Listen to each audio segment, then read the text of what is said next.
Hi guys, APDSC 2025కు సంబంధించి 19న ఏదైతే appointment order సంబంధించి సభ ఏదైతే ఉందో అదైతే వాయిదా పడింది. దీనికి కారణం వర్షాలు. తుళ్ళూరు ప్రాంతంలో ముందుగా కురిసినటువంటి భారీ వర్షాలకు ఆ ప్రాంతం అంతా కూడా బురదమయమైంది. వేడుకకు సంబంధించి ఆ ప్రాంతం అనేది పూర్తిగా సన్నద్ధం కాలేదు. సో వర్క్ అయితే జరుగుతుంది. ఆ వర్క్ అనేది ప్రోగ్రెస్లో ఉంది. దానికి సంబంధించినటువంటి ఏర్పాట్లు ఇంకా పూర్తి కాలేదు.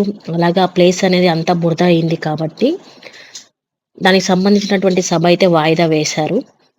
త్వరలోనే నిర్వహణ తేదీలను ప్రకటిస్తారు దీనికి సంబంధించి. అలాగే వర్షం వచ్చే సూచనలు ఉన్నాయి కాబట్టి వెదర్ రిపోర్ట్ బేస్ చేసుకొని కూడా వాయిదా అయితే వేయడం జరిగింది. దీనికి సంబంధించి మనకు త్వరలోనే కొత్త తేదీలు ప్రకటిస్తారు. దగ్గర 32,000 మెంబర్స్ రావాల్సి ఉంది. అన్ని జిల్లాలకు సంబంధించి బస్సెస్ రావాలి. అందరికీ కూడా వసతులు అనేవి సక్రమంగా ఉండాలి కాబట్టి వీటన్నిటిని కూడా ఆలోచించుకొని గవర్నమెంట్ అయితే ఈ సభను వాయిదా వేయడం జరిగింది. వన్స్ ఇవన్నీ క్లియర్ అయ్యాక మనకు ఒక కొత్త తేదీని అయితే ప్రకటించడం జరుగుతుంది. అందరూ కూడా మీ యొక్క డిస్టిక్ సంబంధించినటువంటి వాట్సాప్ గ్రూపులలో అప్డేట్ అయితే ఇవ్వడం జరుగుతుంది. అందులో మనకు అప్డేట్స్ రావడం జరుగుతుంది, ఎప్పుడు ఎక్కడ ఏంటి అనేసి. సో అందరూ కూడా చెక్ చేస్తూ ఉండండి. దీనికి సంబంధించి మీరు వీడియోలో కూడా క్లియర్గా చూడవచ్చు ఆ ప్రదేశం అనేది ఎంత బురదమయంగా అయిందో. అలాగే దీనికి సంబంధించి నేను వీడియో నిన్ననే పోస్ట్ చేయడం కూడా జరిగింది. సో దీన్ని బట్టి మీకు ఒక క్లారిటీ అయితే వచ్చి ఉంటుంది ఎందుకు ఈ సభ అనేది పోస్ట్ పోన్ అయింది అనేసి. వన్స్ అపాయింట్మెంట్ ఆర్డర్స్ అనేటివి వచ్చాక సెలెక్టెడ్ క్యాండిడేట్స్కి ట్రైనింగ్ అనేది ఇవ్వడం జరుగుతుంది. కొందరు కోర్ట్ కేసు వల్ల ఈ సభ అయితే వాయిదా పడింది అనేసి అంటున్నారు. HGTSA పోస్టుకు సంబంధించి క్లియర్గా మెరిట్ ఆధారంగా పోస్టును ఎంచుకునే వెసులుబాటు అనే హైకోర్టు అయితే మధ్యంతర ఉత్తర్వులు జారీ చేసింది. దీనికి సంబంధించి డిఎస్సి తరపు లాయర్లు అయితే మేము క్లియర్గా నోటిఫికేషన్లో ప్రతి ఒక్కటి కూడా ఇవ్వడం జరిగింది అనేసి వాదించడం జరిగింది.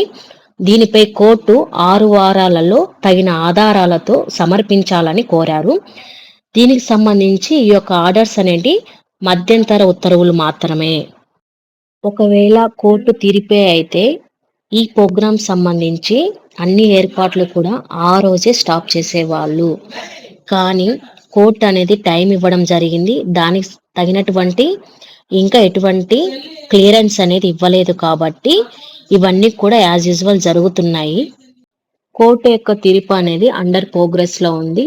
వన్స్ అది క్లియర్ అయ్యాక కూడా దానికి సంబంధించి తీర్పు అయితే రావడం జరుగుతుంది.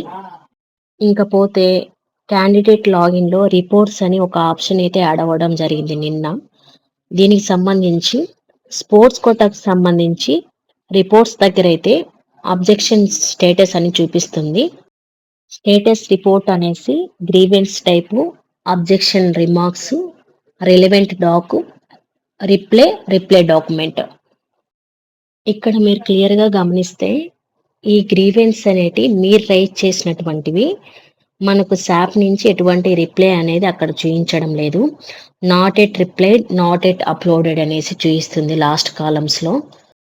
మీరు ఏవైతే అబ్జెక్షన్స్ రైట్ చేసి ఉంటారో దానికి తగినటువంటి ఎటువంటి డాక్యుమెంట్స్ అనేవి అప్లోడ్ చేసి ఉంటారో అవన్నీ కూడా ఇక్కడ చూపించడం జరుగుతుంది ఈ రిపోర్ట్స్ స్టేటస్ కింద. ఒకసారి చెక్ చేసుకోండి మీరు ఆ రోజు రైట్ చేసినట్టువి ఇప్పుడు చూపించేటివి క్లియర్గా ఉన్నాయా లేవా అనేసి. మరి ఈ యొక్క గ్రీవెన్స్ రిపోర్ట్లో శాప్ వాళ్ళు కన్సిడర్ చేస్తే వాళ్ళకు సంబంధించినటువంటి రిపోర్ట్ అనేది ఇక్కడ మెన్షన్ చేయాలి. అదైతే ప్రస్తుతానికి చూపించట్లేదు. దీనిపై ఒక క్లారిటీ కూడా రావాలి. జస్ట్ మనం రైట్ చేసినటువంటి అబ్జెక్షన్స్ మాత్రమే ఇక్కడ చూపిస్తుంది. శాప్ నుంచి వాళ్ళు కన్సిడర్ చేస్తే వాళ్ళు ఇచ్చినటువంటి స్టేటస్ అయితే చూపించట్లేదు. దీని గురించి ఒక క్లారిటీ అయితే రావాల్సి ఉంది. దీనికి సంబంధించి ఎవరైనా అభ్యర్థులు నియర్ బై సాప్ డిస్టిక్లలో ఉంటే ఒకసారి వెళ్ళి క్లియర్గా దీని గురించి వాళ్ళని కనెక్ట్ అవ్వండి. వాళ్ళ నుంచి ఏదైనా ఇన్ఫర్మేషన్ అనేది రావచ్చు. ఇది ఇప్పటి వరకు ఉన్నటువంటి ఇన్ఫర్మేషన్. Thank you guys.